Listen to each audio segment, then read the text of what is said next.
ভক্তদের অংশগ্রহণে পৃথিবীর সবচেয়ে বড় মিউজিক অ্যাওয়ার্ড শো। তাই তো কানায় কানায় পূর্ণ প্রতিটি গ্যালারি, উচ্ছ্বাস উন্মাদনা যেন বাঁধ ভাঙা।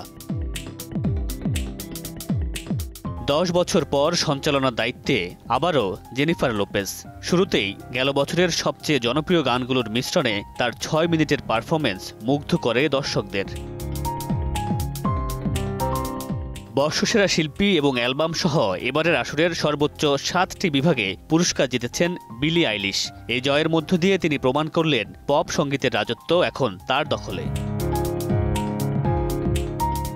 3 বারের পুরস্কার জয়ী কেন্ড্রিক লামার এবছর মনোনয়ন পেয়েছিলেন সর্বোচ্চ 10টি, যদিও পুরস্কার জিতেছেন কেবল হিপ হপ বিভাগে। সঙ্গীতশিল্পী পোস্ট মালোন পেয়েছিলেন দ্বিতীয় সর্বোচ্চ 8টি মনোনয়ন। পুরস্কার জিতেছেন কান্ট্রি সং এবং মেইল কান্ট্রি সং এই 2 বিভাগে।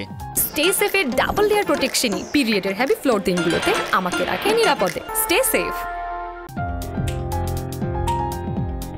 আমেরিকান মিউজিক অ্যাওয়ার্ডসের ইতিহাসে সর্বোচ্চ 40টি পুরস্কার জয়ী টেইলর সুইফট এবছরও মনোনয়ন পেয়েছিলেন 6টি বিভাগে। গুঞ্জন ছিল ঘোষণা দিবেন নতুন অ্যালবামের। শেষ পর্যন্ত পুরস্কার না পাওয়া আর তার অনুপস্থিতি হতাশ করেছে ভক্তদের।